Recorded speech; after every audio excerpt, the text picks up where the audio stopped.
이렇게 누르고 촬영을 하면 된다는 거지? 그래, 그렇다면.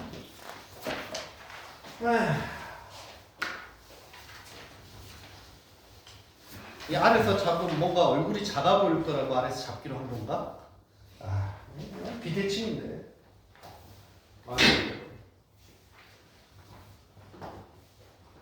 오늘은 요걸 배경으로. 자, 나중에 마치기 전 한 30분 전에 요거 한번 적어보는 거 할게요. 생각보다 양이 많더라고. 내가 적어봤어. 내가 적은 게 있긴 한데 지금 보여주면 또 나처럼 똑같이 적을 수 있으니까 내가 적어보니까 한 페이지에 안 돼요. 나름 요약해서 적는다고 했는데 뒷페이지까지 이렇게 되더라고. 그래서 여러분들 나눠줄 거 지금 복사는 이렇게 해놨는데 그럼 재미가 없으니까 복습을 한번 해봅시다. 거기 딱 제목을 보시면 키워드라고 되는 걸 보고 어떤 내용인지 생각이 드시면 여러분들 훌륭하게 공부한 거고요. 키워드를 보고 세부 내용이 하나도 기억이 안 난다. 공부 하나도 안 한 거나 다름없는 거예요. 그러면 그래서 복습을 언제나 해오라 그랬는데 한번 봅시다. 첫 번째 보면 키워드가 뭐가 있냐면 옥텟 규칙과 이온의 형성이라고 되어 있는데 포인트는 이온의 형성에 있겠죠.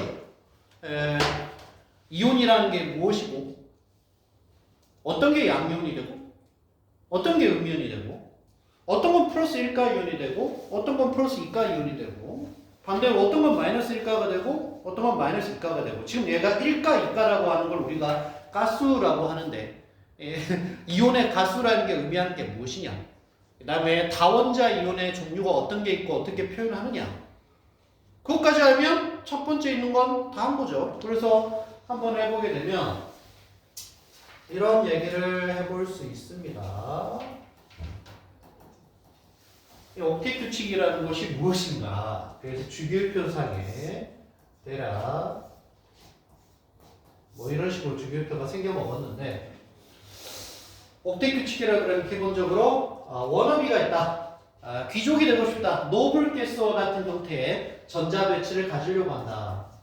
18쪽에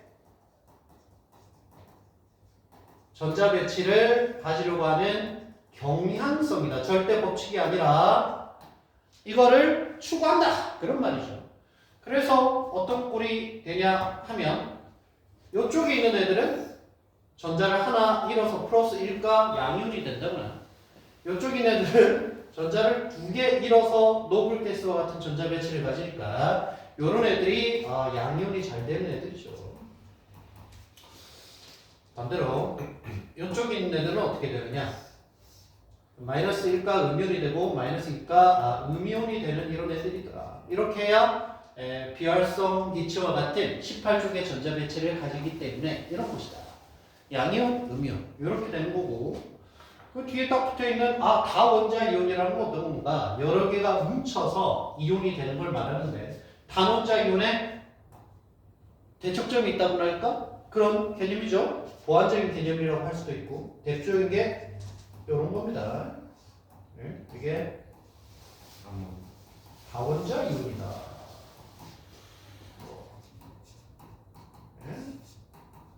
단원자 이온이고 이런 게 가수 이런 거겠죠. 이게 이제 첫 번째 있는 것의 주된 내용이라고 얘기할 수 있습니다. 뭐 이런 내용들 쭉 키워드 있는 거 다 포함해서 얘기하면 되겠지.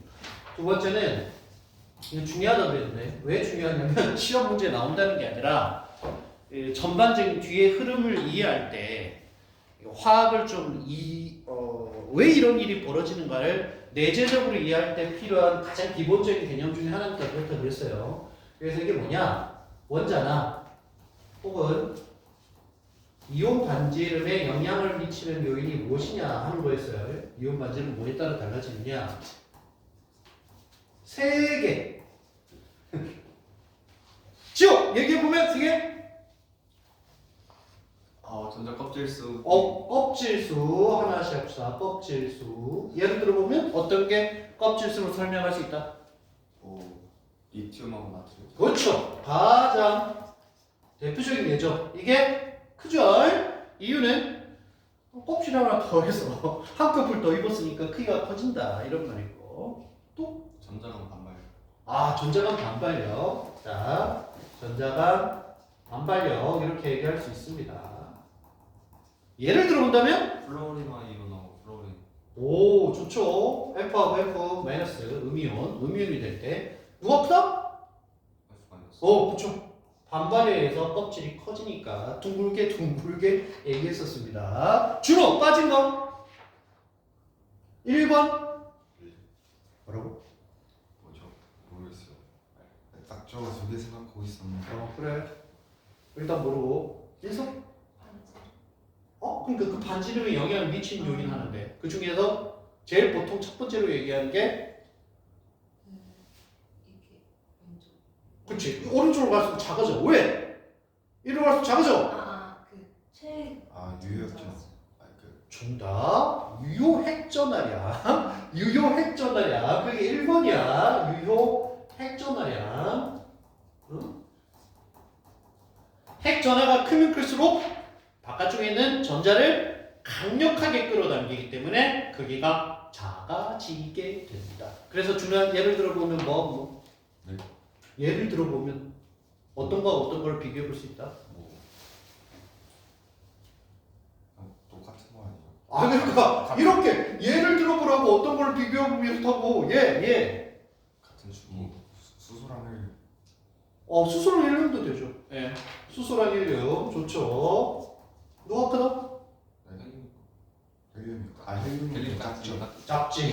이쪽이 크죠. 자, 이거 알아둬야 됩니다. 왜 이걸 했느냐? 이걸 알아야 거기에 있는 세 번째는 이온화 에너지와 전자 친화력을 얘기할 수 있습니다.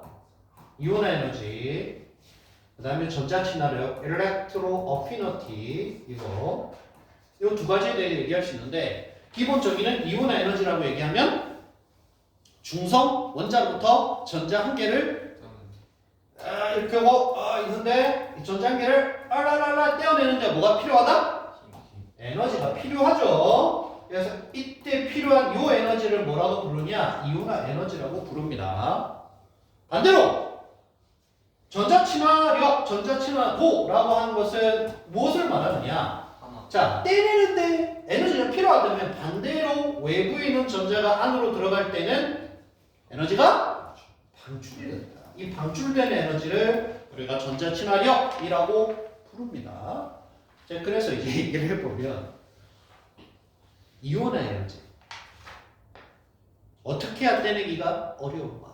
어떻게 해야 떼내기가 어렵다고? 전자가 핵에 가까이 있으면 가까이 있을수록 떼내기가 어렵다. 어떤 게 가까이 있는 거다? 원자 반지름이 작은 게 가까이 있는 거야. 그러니까 뭐하는 얘기냐면 자 결론적으로 이렇게 된다는 거죠. 요리로 가면 요리로 갈수록 어떻게 반지름이 작아지고 여기 했던 거 반지름이 작고 반지름이 작아지면 대체적으로 아이오니제이션 에너지 이온화 에너지는 증가한다.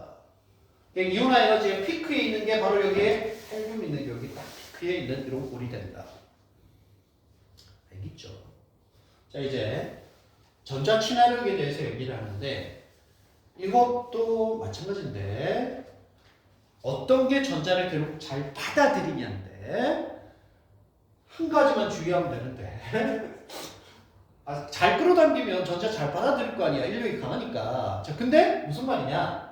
요거는 뭐다? 이미 꽉 차 있으니까 억지로 쑤셔넣으면 오히려 전자 친화력이 상당히 떨어져 있는 애가 얘다. 18쪽 제외. 18쪽 제외하고 가면 된다. 즉 어디 여기 있는 일반적인 플로린 쪽으로 가면 갈수록 전자 친화력이 대체로 증가한다. 물론 이게 막 굴곡이 있지만 경향성이 그렇다는 거예요. 예외도 알고 있죠. 플로린하고 요 C를 비교해보면 이게 더 크잖아. 그래서 이런 경향성이 있는 이 정도만 일단 이해를 하면 된다. 결론적으로 어떤 거냐? 이온화 에너지가 작은 이쪽 작잖아. 이런 애가 뭐가 잘 되고 양이온이 잘 되고 전자 친화력이 큰 요런 애가 뭐가 잘 된다? 음이온이 잘 된다. 요 얘기하는 거예요. 흐름상으로. 그러면 주제 중에 세 번째 있는 것까지 끝났습니다. 자, 이제 네 번째 뭐가 나오냐? 자, 드디어 이온 결합 이런 얘기가 나와 있어요. 아이오닉 번드에 대해서 얘기를 해봐라 이런 얘기인데, 자, 이온 결합이라고 얘기를 하면 이제 뭘로 하지? 색깔 골고루 써가지고 다시 불러 들어가죠. 이온 결합이라고 얘기하면 여기에 있는 양이온 뭐 대표적으로 얘기를 하면 오씨 잠깐 화면 끄겠는데? 자, 말을 곱게 해야지 녹화하고 있으니까 욕하면 안 되고. 자, 중성 원자가 있어요. 나트륨. 염소가 있죠. 자, 얘는 옥텟 규칙에 따라서 노블 가스의 전자 배치를 가지려면 뭐 한다? 전자를 잃어버리겠죠. 그러면서 변합니다. 뭘로? 조그만해지면서 양면이 되겠죠. 이렇게. 얘는 전자를 받아들이겠죠. 그러면 어떻게 바뀔 거냐면 덩치가 커지면서 CL 마이너스 이렇게 음이온이 될 거예요. 그럼 둘이 이전에는 안 그랬는데 이제 성인이 돼가지고 서로 어떻게 된다? 초등학교 때는 몰랐는데 초등학교 때는 중성이죠. 남자 여자가 되고 나니까 서로 끌리는 거죠 이제. 이거 우리가 어떤 힘이라고 얘기한다? 정전기적인 인력이라고 얘기한다. 힘이 R제곱의 Q1, Q2가 돼요. 이거 왜 하더라? 요 끌어당기는 이 결합력이 어떨수록 강하다고? 이온의 크기가 작을수록, 가스가 클수록 강력하다. 알죠? 그래서 이온 결합이라 저기서 보는 것처럼 핵심적인 게 앞부분이 뭐? 금속과 비금속 사이에서 금속 원소가 양이온이 되고 비금속 원소가 음이온이 돼서 정전기적인 인력에 의해 결합이 이루어지는 걸 이온 결합이라고 하더라. 그 이온 결합은 이온의 크기가 작을수록 가스가 클수록 더 강력해진다. 그래서 그게 이 결합력에 관련된 건데 결합력이 클수록 어떤 형태로 나타나요? 녹는 점이 높아져. 멜팅 포인트, 보일링 포인트, 멜팅 포인트가 높아지는 형태로 나타난다. 그래서 예를 한번 들어준다면 문제.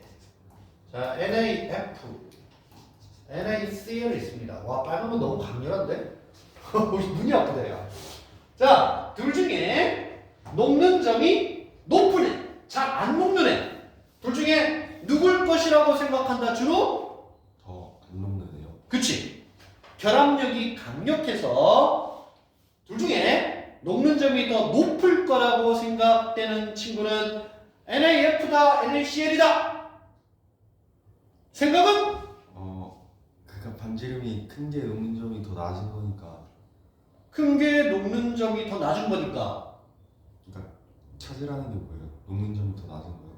녹는 점 내가 높은 거 찾으러 그러지 않냐? 처음에 높은 거 찾으러. 둘 중에 잘 안 녹는 거, 염소 NaCl. 결합력이 강한 거. NaCl? 잘 하다가 왜 뒤로 돼? 자, F하고 C를 보면 누가 커요? F. 얘가 커, 얘가. F가 작잖아. 야, 이 주기율표 여기 있고 여기 있는데 여기까지 해놨는데 와, 당황스럽네. 그래서 F가 작습니다. 거리가 가깝겠죠? 인력이 강하단 말이야. 인력이 강하면 잘 안 녹겠지. 녹는 점 이쪽이 더 높다. 이런 형태로 나타난다. 그래서 그게 이온 결합에 관련된 내용이고, 자, 그 뒤에 이제 이온 결정이라는 건 뭔가? 요 이온 결합으로 이루어진 물질은 뭐가 없다고? 분자가 없다고. 분자가 뭐다?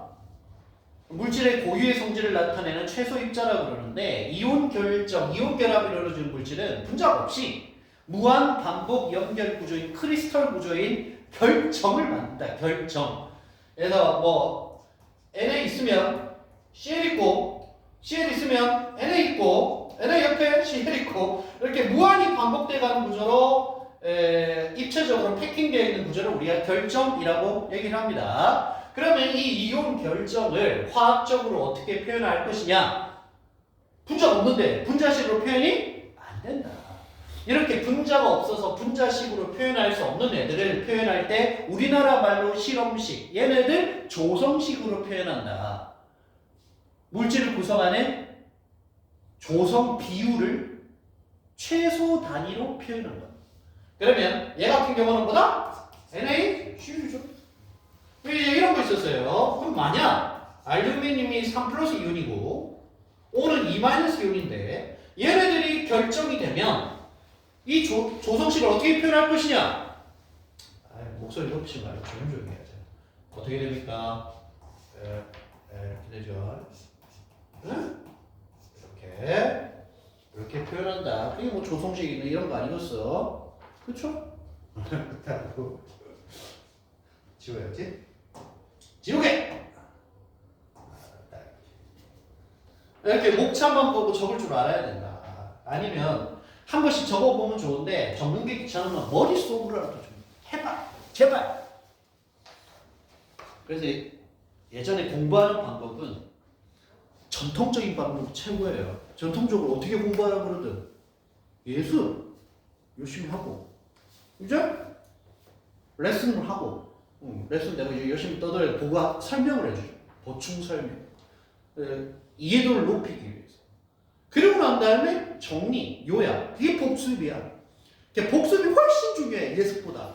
예습은 결국 어느 정도면 되는 거냐면, 읽어보고 대략 이런 걸 공부를 할 건데, 내가 이거는 들어본 것 같고, 이거는 읽었는데 이해가 되고, 이거는 도대체 읽어도 무슨 소리인지 모르겠다. 이런 걸 파악하는 것까지는 충분합니다. 그래야 비판적으로 듣지, 수업 시간. 그런데 복습을 제대로 안 하면 뭐가 되냐면 처음부터 다시 해야 된다고 다시 아무것도 머릿속에 남는 게 없으니까 지금 이게 뭐 하는 거냐 머릿속에 각인하는 과정이에요. 이거를 여러 번 해서 여러분이 잘 쌓아두면 문제풀이를 통해서 실제 실력을 올리는 것은 매우 쉽다. 금방금방 올라와. 우리하고 다르다니까. 우리나라에는 그 킬러 문항이라는 게 있어서 아무리 공부를 해도 못 푸는 문제가 있지만 일본 문항 진짜 그런 거 없어.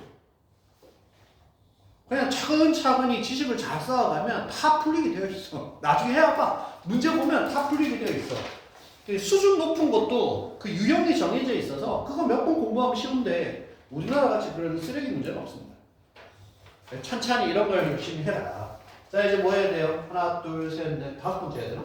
5번이 모르겠다. 특징. 이온 결합 물질의 이온 결정의 특징 하면 되겠죠. 이온 결합 물질이 이온 결정이니까. 특징 1, 2, 4 몇 개나 있나? 모르겠네. 한 4 정도 하면 되지 않을까?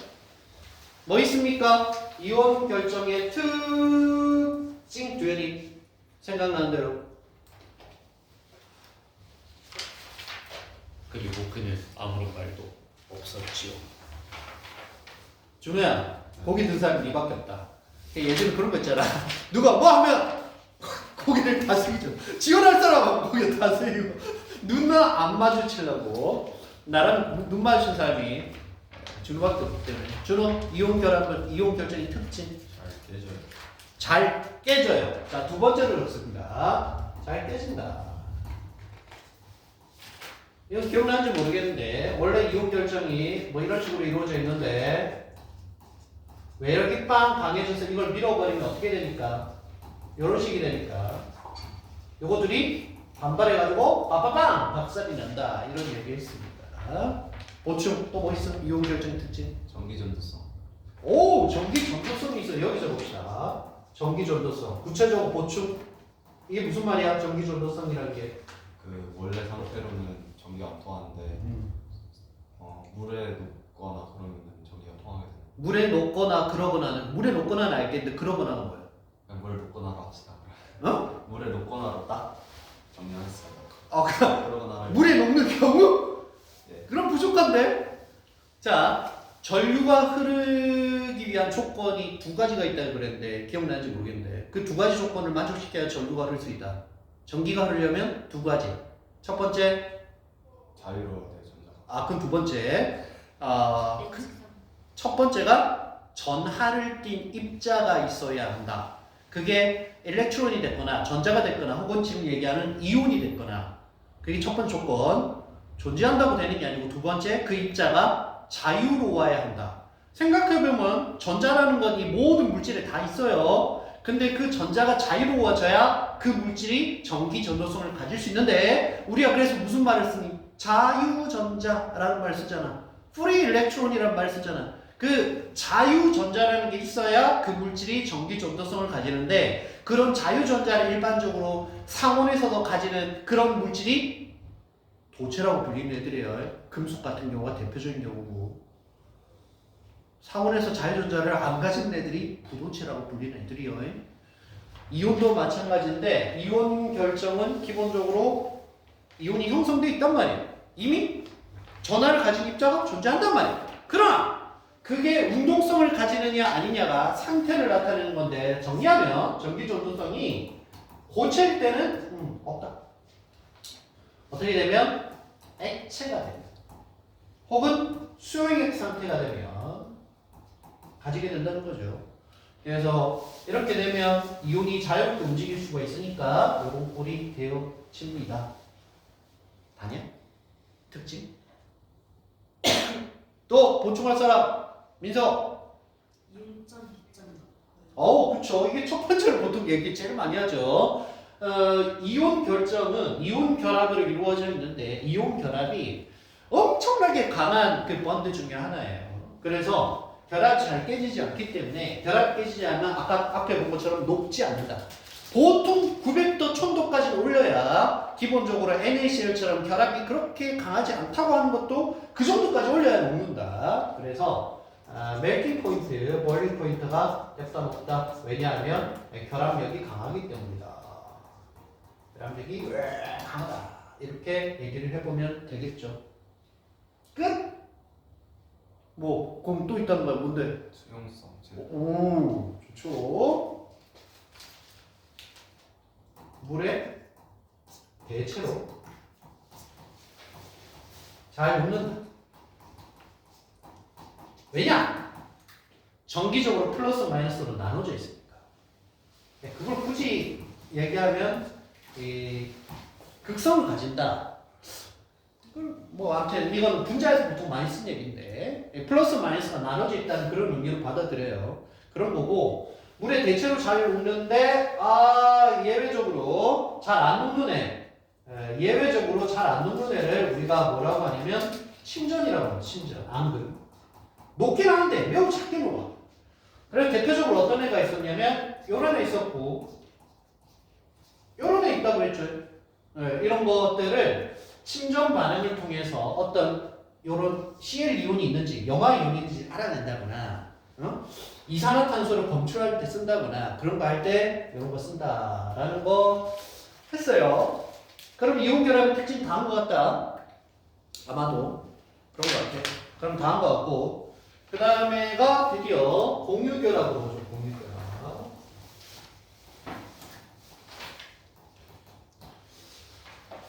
이 공유 결합을 통해서 만들어지는 물질이 대체로 다 분자입니다. 근데 공유 결합을 통해서 분자가 되면 뭐가 되느냐? 그게 이제 공유 결정 혹은 원자 결정이라는 표현을 쓰는데 일본에서는 공유 결합 결정이라는 말을 쓰나 봐. 아무튼 이런 거다. 이게 뭐냐? 공유 결합으로 형성되어 있는데 분자가 아닌데 분자가 아니려면 무한 반복 구조해야 되니까 예를 들어 맨날 나오는 거 탄소. 누구라고? 탄소 아니야? 그냥 탄소로 예를 들 수 있는데 탄소로 분자가 아닌 탄소로 분자도 만들 수 있어요. 근데 분자가 아닌 탄소로만 되어 있는데 이렇게 원자 결정, 공유 결정으로 되어 있는 얘가 누구다? 뭐라고? 그래핀. 그래핀도 되죠. 또? 흑연. 흑연. 또? 다이아몬드. 보통 다이아몬드하고 흑연 얘기 많이 하죠. 다이아몬드, 흑연, 그리고 그래핀 이런 거고 그 플러렐은 아닙니다. 축구공 모양은 축구공 모양으로 독립된 입자니까 그건 뭐라고 얘기할 수 있냐면 분자라고 얘기할 수 있는 거야. 그건 모리큘이야. 하나가. 그렇게 얘기할 수 있다. 예.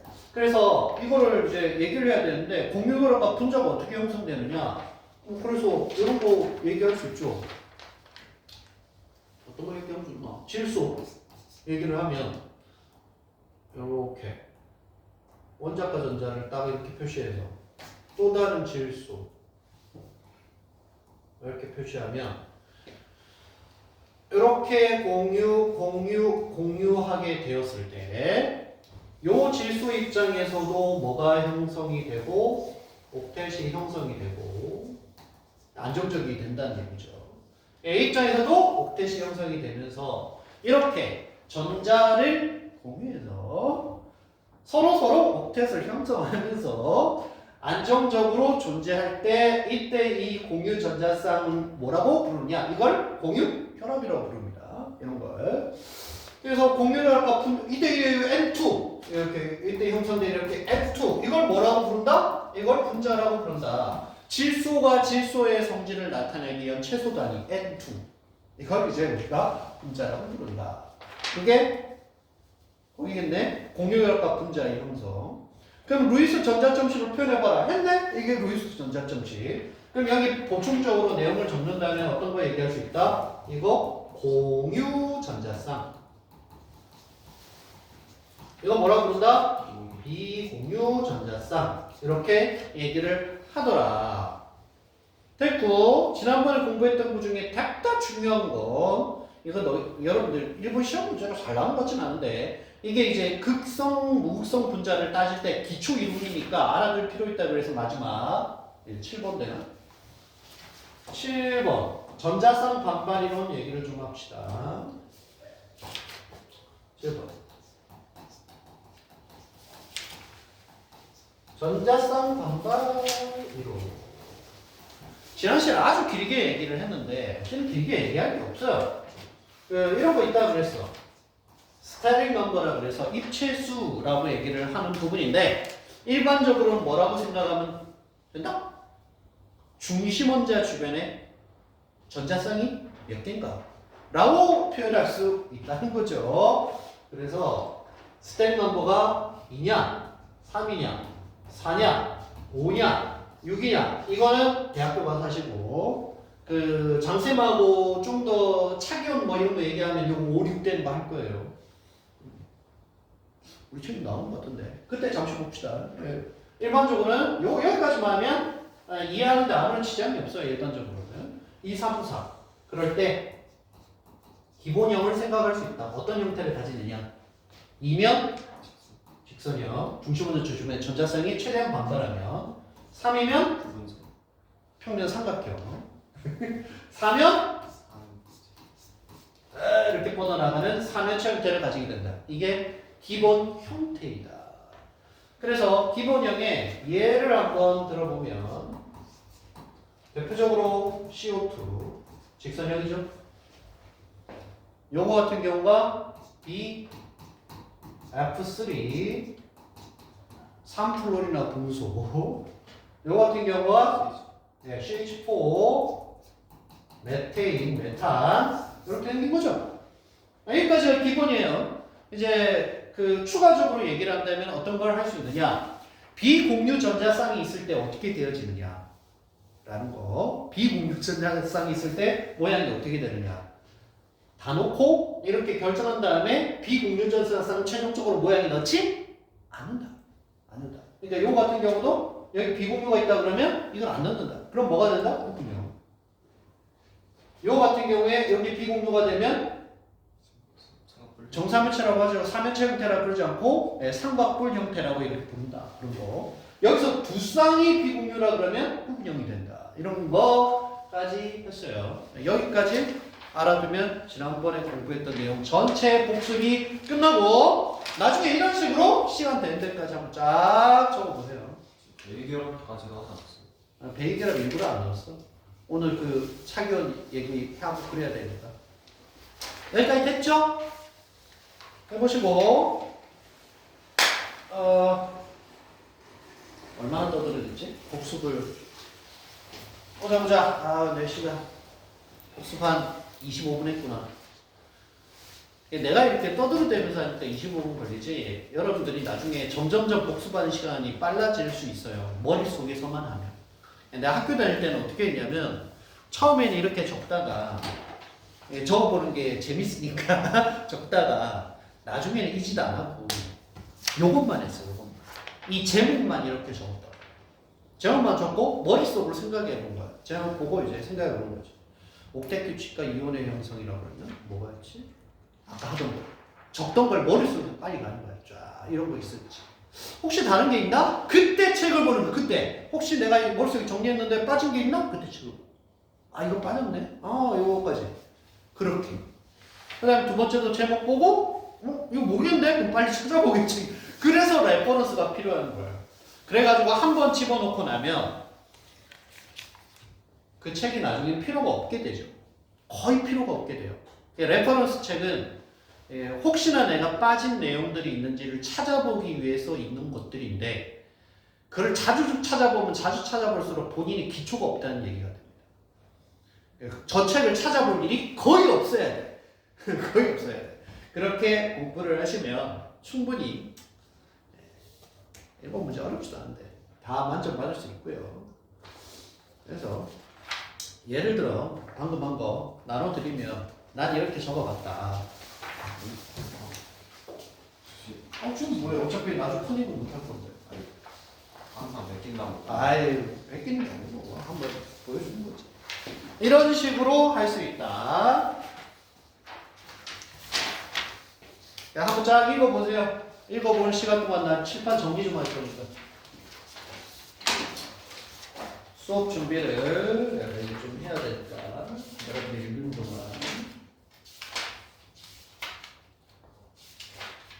어디를 해야 되나요? 여기 해야 되죠. 패널이 뭐냐?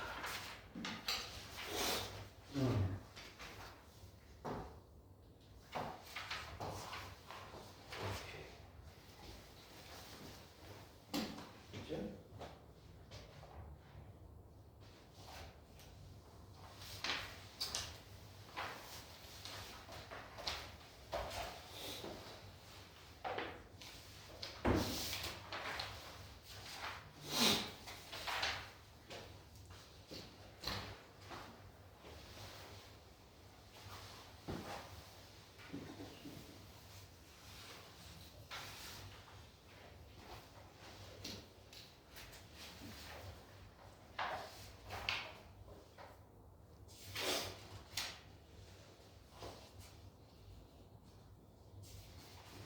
이거 여기 다전자이온은 다 원자이온 아니에요? 다 원자이온인데 다 전자를 넣었냐? 네, NH4 플러스를 다 아, 잘못 적은 거죠. 내가 다 전자로 적었나? 본인이? 맨 앞에 이제 CS 잘못 적었죠. 당연한 거죠. 다 원자죠. 아.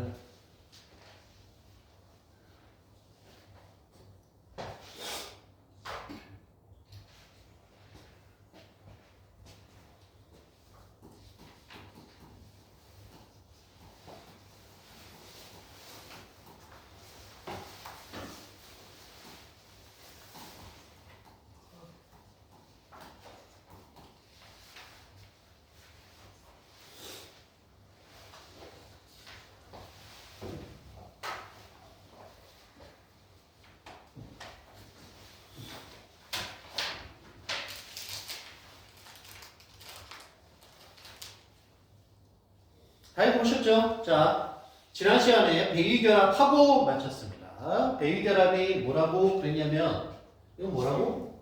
공유결합인데, 선생님, 네. 여기서 거미가 내려왔어요. 여기 의자 위로 내려왔어요. 거미가 내려왔다고? 네, 어디에? 이 의자 위로 내려왔는데. 거미는 이쪽 위 의자 위로 내려왔는데. 나중에 보이면 얘기해. 내가 잡아줄게. 걸리적거리면. 그러나 거미는 우리에게 상당히 유익한 벌레인데, 벌레라고 해야 되나? 다리가 8개니까 벌레는 아니죠. 나 그래서 가끔 내 방에 거미줄 치면 한참 동안 지켜보고 있다가 보기 싫을 때 치워요.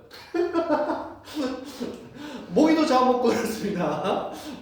유용해. 모기 잡기 귀찮을 때 거미 딱 놔두면 알아서 잘 잡아먹고 있어요. 나중에 한 번씩 다 걷어주면 되는데. 아무튼 그러하다. 자, 지난 시간에 이 배결합 했습니다. 일반적으로 우리가 알고 있는 공유결합은 반반 결혼이다. 너 하나, 나 하나. 이렇게 해서 결합이 이루어지는 게 공유결합이라고 하는 건데, 공유라는 것이 꼭 그렇게 돼야 되는 건 아니더라. 두 가지 조건이 필요하다. 일방적으로 누가 전자쌍을 줄 수 있어야 돼. 그래서 그게 뭐냐? 비공유 전자쌍을 가지는 어떤 애가 있어야 돼요. 핵심 첫 번째, 비공유 전자쌍을 가지는 어떤 애가 있어야 한다. 두 번째, 이러면 뭐하나? 그 비공유 전자쌍을 받아들이기 위한 조건이 있는 애가 없으면 안 된다.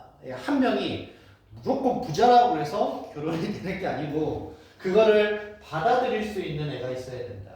허전한 애, 마음이 가난한 애가 있어야 돼. 그래서 구조상으로 요거를 받아들이기 위한 빈 곳이 있는 그런 애가 있어야 된다. 그래서 대표적으로 예를 들었던 게 어떤 거냐? H3O 플러스하고 NH5 플러스. 그렇죠. 첫 번째 거 지금 얘기 딱 들으면 무슨 얘기인지 기억이 나면 좋을 텐데 지호가 뭐래 그랬냐면 첫 번째 요 얘기했습니다. H3O 플러스 옥소늄이온. 요즘 우리나라 책에서는 하이드로늄 이온 이렇게 표현하는 여기 어떤 거냐? 비공유 전자쌍을 가지고 있는 부분에 해당하는 애가 물이죠. H2O. 요렇게 비공유 전자쌍이 있어요. 지금 이 부분이 제공이 가능한 그런 위치입니다. 자, 여기에 빈 곳이 있는 애가 있어야 되는데 그런 애가 누구냐?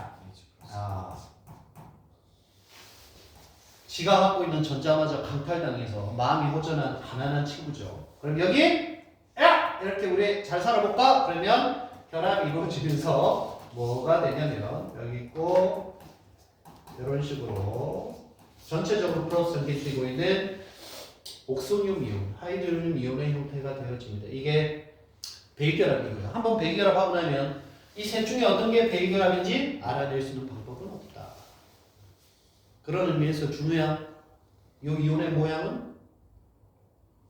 저거 구분이요. 어? 뭐라고? 구분이요. 구근형이라고? 지금 요 삼각뿔. 삼각뿔이겠죠? 중심원자 주변에 하나, 둘, 셋, 넷. 스테링 넘버 4인데 그래서 기본적으로 삼연체 형태를 만들고 나서 요거 모양에서 제외. 그러면 삼각뿔 형태 되어집니다. 알겠죠? 또 지호가 얘기했던 게 누구였느냐? 요거였어요. 그래서 이것도 여기 맞춰서 해보면 어떤 게 있냐면 이게 있단 말이지. N 하면 원자가가 5개. 그래서 여기 공유. 듀현이 이거 뭐다 이름? NH3.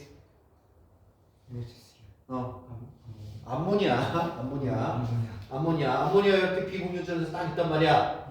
줄 준비가 되어 있어. 그럼 마찬가지로 마음이 비내중이 댐셔인 게 예. 그래서 요거 하고 야 우리 잘 살아볼까 하면 만들어지는 게 누구냐? 아모늄. 아이씨 다 적기도 귀찮아 죽겠지.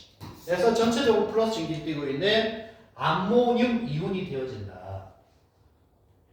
이제 암모늄 이온의 형태는 모양은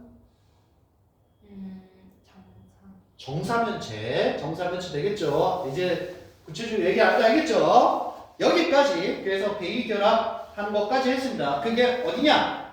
페이지 50페이지예요. 페이지 50페이지. 됐죠? 그 다음에 가봅시다. 51페이지. 이제 착이온이라고 하는 게 있는데 동그라미 4번 한번 읽어보고 얘기를 해드릴게요. 자, 금속 이온에 주로 이 금속이 전이금속일 경우가 많습니다. 이 전이금속인 경우가 많은 이유는 나중에 좀 이따 얘기해 줄게요. 그럼 몰라도 상관없는데 이 금속 이온들 중에 우리가 보통 착이온이라고 불리는 형태는 전이금속일 경우가 많아. 그렇게 안 되면 결합이 이루어지기 어렵기 때문에 그런 건데 왜 그런지는 좀 이따가. 자, 그래서 금속 이온해가지고 가루해가지고 구리, 뭐 은 이런 것들 대체로 다 전이금속입니다. 여기에 비공유 전자쌍을 가진 분자나 음이온이 배위 결합에서 생긴 이온을 착이온이라고 합니다. 착이온에서 금속 이온에 결합한 분자나 음이온을 배위자, 용어 알아둡시다. 용어 배위자, 그리고 그 수를 배위수라고 얘기를 합니다. 용어 알아둘 거 배위자, 배위수 그 용어를 알아두도록 하자고요. 그래서 어디로 가더라 이거? 이걸로 했나? 그래서 짠 하면 쫙 이렇게 뜨죠. 아, 배웠어 민수한테. 자, 이 그림만 한번 잘 보시면 돼요. 이 그림만 한번 잘 보면 돼요. 자, 보면 이거 암기하는 건 지금 필요 없어. 대충 봐두면 돼. 자, 구리 2+ 이온이 있는데 여기 이제 비공유 전자쌍을 갖다 들이밀면서 얘네들이 결합할 수 있다는 얘기 아니야. 그럼 한번 생각해보면 아까 배위 결합의 특징이 뭐였냐면 자, 비공유 전자쌍이 있어야 된다. 맞지? 두 번째 뭐가 있으면 빈 공간이 있어야 돼. 그 빈 공간이라는 게 우리 지난번에 오비탈 한번 얘기했듯이 오비탈 기억나나? 오비탈? 오비탈 얘기할 때 1s 있고 2s 있고 2p 있고 뭐 그 d하고 f 있잖아. 자, 이렇게 무려 4개의 빈 공간이 있어야 돼. 오비탈이 무려 4개나 비어있는 부분이 필요해. 그럼 어떤 데 많겠다? 전이금속들은 기본적으로 d 오비탈, f 오비탈 그런 게 있잖아. 그래서 D가 5개가 통째로 비어있을 수도 있어. 그렇게 만들 수도 있다고. 그러면 5개 넘네? 5개 모르겠는데 6개를 비게 만들면 이런 걸 붙일 수 있어요.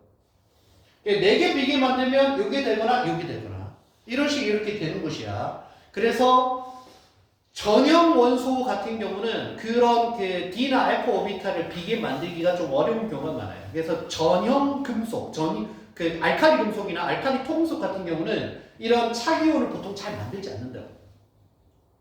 그러나 이제 이런 애들, 전이금속 같은 경우는 이런 형태로 내부에 이제 빈 공간이 많기 때문에 이런 애들로 형성된 거, 이걸 우리가 착이온이라고 얘기를 한다.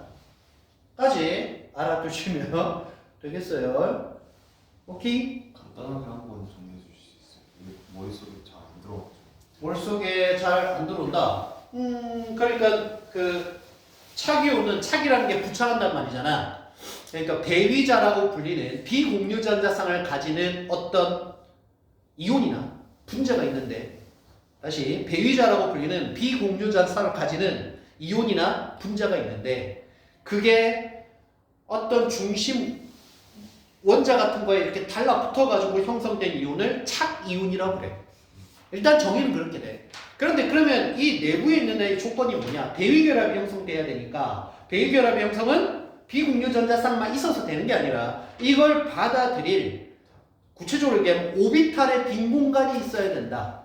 근데 그 오비탈의 빈 공간이 어떤 애들에게 많느냐? 전이금속에 많다.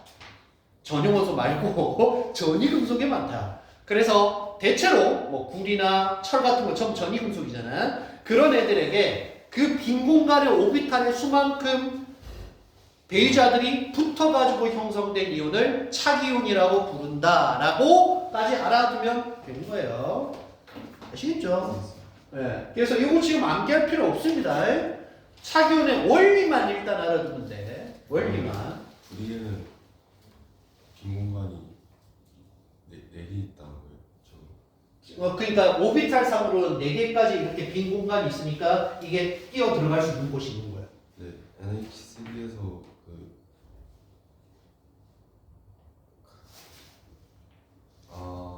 뭔 말인지 알아요. 근데 전자 개수로 보면 총 8개인 거 아니에요?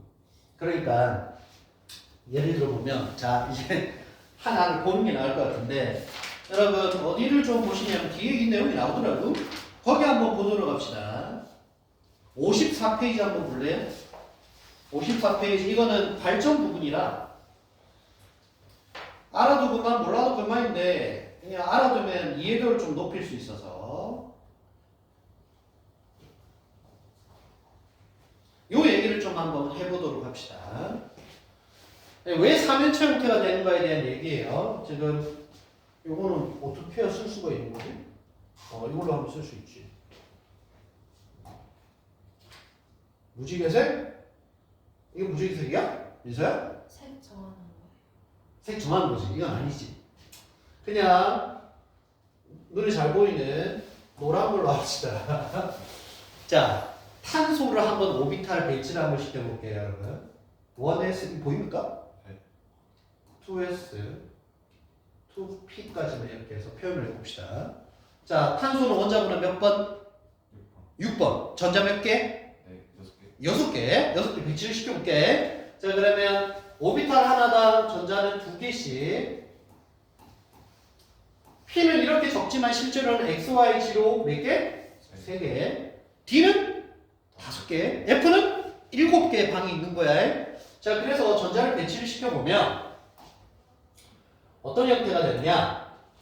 바닥에서부터 넣으면, 자, 하나, 둘, 스핀을 표현하는 건데, 그럼 몰라서 하고 이런 식으로 표현해요. 셋, 넷, 다섯, 여섯. 이렇게 배치가 된다고. 그럼 탄소 같은 경우는 여기 통째로 비어있는 방이 있고, 여기는 반만 비어있는 방이 있지. 이론적으로는 결합이 어디서 이루어지냐면, 이게 일반적인 공유 결합이 이루어질 수 있는 방이고, 요게 배위 결합이 이루어질 수 있는 방이에요. 그런데 이렇게 되면 이론적으로 뭐가 가능해야 되냐면, C에 H가 2개가 돼서 CH2 형태가 되는 게 원래 이론적으로 맞잖아. 근데 이게 안 되는 거야. 이런 물질이 없어. 형성이 안 돼. 내 누누이 얘기하는 과학자들 뭐 하기 잘하는 사람들이라고? 현상이 안 일어나면 설명하기 좋아하는 사람들.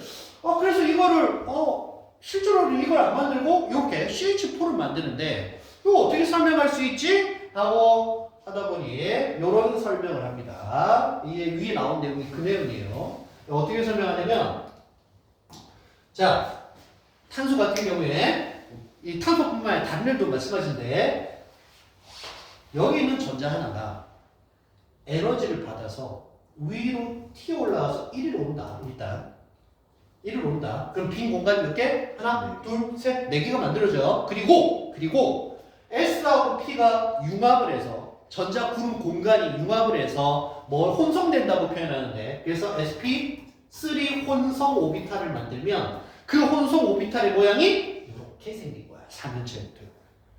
그래서 3연체 형태로 결합을 요 꼬라지로 한다는 거죠. 이렇게. 그러면은 이 세 개, 제가 한 개 한 개 세 개였는데 한 개 네 개로 되는 거예요? 방이 하나, 둘, 셋, 4개 돼서 sp3 혼성을 하면 하나, 둘, 셋, 넷 이렇게 되니까 여기 공유 들어가서 이 모양이 된다. 이렇게 얘기를 합니다. 오케이? 그래서 sp3 혼성으로 된 형태가 기본적으로 다 이렇게 3연체 형태를 기본으로 한다. 그래서 이제 비공유전성이 있느냐에 따라 그 다음은 아까 얘기했던, 우리 앞에서 얘기했던 모양 그대로 형태가 되는 거고, 이게 혼성이 sp3 혼성만 있는 게 아니야. d 오비탈하고도 혼성을 한다고. 그래서 D 5개하고 S하고 혼성하면 어떻게 되겠다? 방이 무려 6개가 만들어지겠죠? 그렇잖아. 이런 식으로 혼성하면 방이 무려 6개가 만들어질 거 아니야? 6개가 만들어지면 어떤 형태가 되냐면, 우리 이제 이걸 잠시 지우고, 어떻게 지우더라? 야! 밀어서 전체 딱 지우고, 다시 우리 앞에 있는 형태를 가게 되면 51페이지를 가게 되면, 페이지를 정팔일치가 어? 정팔일치가 되는 그치. 그 얘기 하려고 하면 요 형태가 되는 거예요. 요 형태가 되는 거죠. 요 형태가 되는 거예요. 그래서 그 마찬가지인데, 뭐 이렇게 돼 있는데 여기 2개가 비공유가 차지하면 이렇게 사각형 형태가 되는 거고. 뭔 말인지 알겠지? 그래서 이렇게 있는데 여기 비공유 차지하면 이제 모양이 어떻게 달라지고 막 이런 거를 나중에 일반학 공부하면 좀 더 구체적으로 할 겁니다. 그래서 여기 보면 왜 어떤 거는 뭐 이렇게 붙고 저렇게 붙고, 그거에 대한 대략적인 개념을 설명해 드린 거예요. 오케이? 그것만 일단 알고 있으면 돼. 아주 깊게 할 필요 없고, 요거는 일반 화학에서 하는 내용이긴 해. 차기운에 대해서 아주 자세히 알 필요는 없어. 자, 정리해 봅시다. 이 부분에 대해서 알아둘 내용은 베이결합에서 시작한 거였어요. 베이결합이 뭔지만 일단 알아두면 돼. 공유결합의 일종인데 너 하나 나 하나 이렇게 결합하는 게 아니라 내가 두 개 다 갖고 있고 너는 빈 마음만, 나를 사랑한 마음만 갖고 와. 그렇게 결합하는 게 베이결합이다. 그래서 그 베이결합의 형태로 형성된 이온 중에 착이온이라는 것이 있는데 일반적으로 착이온이라는 것은 금속 이온에 주로 어떤 전이금속 D나 F 오비탈이 일부 비어있는 형태의 전이금속에 이런 비공유전자쌍을 가지는 분자나 이온이 달라붙어가지고 형성된 이온을 착이온이라고 한다. 까지만 알면 돼. 까지만 알면 돼. 그런데 이제 좀 더 구체적으로 들어가면 이 전이금속은 D나 F 오비탈을 가지고 있어서 아까 설명한 혼성 오비탈의 형태를 가지면 빈 공간이 5개가 될 수도 있고 6개가 될 수도 있고 4개가 될 수도 있고 그렇게 돼서 달라붙는 그걸 뭐라고 한다고? 대위수의 숫자가 다양하게 존재할 수 있게 된다. 까지만 알아두면 된다. 저기서 베이수가 그 오비탈에서 빈 방의 개수고요. 뭐라고? 베이수와 오비탈로 빈 방의 개수. 오, 그치. 혼성 오비탈로 만들었을 때, 아까처럼 혼성시켰을 때 빈 공간에 해당하는 게 베이수하고 일치하게 되어 있어. 이런 꼴이 되어진다. 오케이. 좋았어요. 그러면 다 한 것 같아요. 그 다음에 이제 요거는 알아두면 나중에 좀 도움이 되니까 요거 이거는 유기화학 할 때도 필요하거든. 그래서 이 내용을 알아두자. 이거 지난번에 했잖아. 요 D하고 트리는 했지. 영어로는 다이, DI고 그 다음에 트리는 try, TRI가 되는 건데 일본에서는 아직까지 D, 트리 뭐 혹은 한자로 2, 3 그럴까요? 3인산 뭐 이런 식으로 얘기를 하는 거니까 우리 ATP라고 하는 거 있지. A가 아데노신이라고 하는 중심이고 그 다음에 T가 try 그 다음에 P가 인산기를 나타내는 포스페이트인데 그래서 영어로 하면 아데노신 트라이포스페이트 이렇게 되고 그래서 ADP가 ADP는 다이포스페이트 그러니까 TP에서 인산기가 하나가 떨어져 나가면서 결합되어 있던 에너지가 외부로 방출되면서 내가 이렇게 떠들어대거나 보거나 하는 생체학적인 에너지를 내뿜는 그런 구조를 가지게 된다. 그 ADP를 다시 ATP 형태로 전환시키는 대표적인 인체 소기관? 흡열 반응인데. 뭐야? 어? 흡열 반응이라고 하셨는데. 아니 인체 내에 그렇게 만들어내는 기관이 있어야 계속 살아갈 거 아니겠냐? 간이요, 간. 간하는 거. 간 아니고요. 왜 간이라고 하지? 어? 세포. 그러니까 세포내에서 소비가 된 ADP를 미토콘드리아. 다시 미토콘드리아 전부 다. 그래서 세포 하나에 미토콘드리아 몇 개 있다? 많이 있겠죠. 그때 다르고 사람마다 다르고 그래요. 그럼 어떤 사람이 좀 더 역동적으로 지치지 않고 잘 생활할 수 있겠다? 미토콘드리아가 많은 사람. 근데 그 미토콘드리아의 개수에 주로 영향을 미치는 것은 정자이다, 난자이다? 난자가 큰 영향을 보통 미칩니다. 그래서 이 아이의 어떤 그런 거에 대해 큰 영향을 미치는 건 보통 아빠보다 엄마예요. 엄마의 건강이 상당히 보통 중요하다. 뭐 어느 정도 해보면 다 이렇게 되는 거니까. 어쨌든 용어는 알아두면 그렇습니다. 그래서 중심 그 화학 물질이 있는데 거기에 작용기가 펑셔널 그룹이 몇 개가 붙느냐에 따라 이름이 붙는데 하나 붙으면 모노, 두 개 붙으면 다이, 세 개 붙으면 트라이, 네 개 붙으면 테트라. 여기는 영어하고 발음이 똑같죠. 요거는 펜타헥사 이름 똑같아. 그래서 알아둘 필요는 있다. 여기까지 이름에 관련되는 거. 붙을 때 적두어는 알아둬야 돼. 유기화학 할 때 필수적이니까 이름을 알아두자. 됐고요. 자, 요거는 여기 암민이라 그랬는데 보통 우리 아민이라고 얘기를 많이 합니다. 아민. 이 암모니아가 독립적으로 이 분자로 있으면 암모니아라고 그러고 여기에 다른 데로 이렇게 달라붙었을 때 그때는 뭐 아민이라는 용어를 많이 써요. 아민 이렇게 많이 쓰고 이게 이제 영어로 쌓이는 거. 사이아노 이렇게 얘기하는데 얘는 시아노 이렇게 얘기하고 이름 똑같죠. 영어도 클로로, 얘 브로모 이름 똑같고요.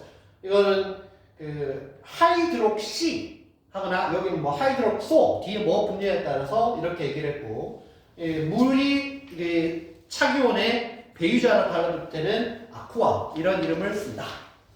요거는 별로 중요한 거 아니고 요거는 필수적으로 알아둘 내용이니까 이거는 정리하고 갑시다.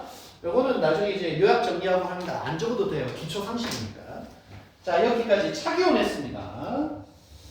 자 이제 전기음성도 나오는데 요거는 좀 쉬다가 합시다. 우리 50분 지나서 힘드니까 전기음성도 요거는 브레이크 타임 잠시 쉬고 계속하는 걸로. 잠깐만 이거 좀 정리하고.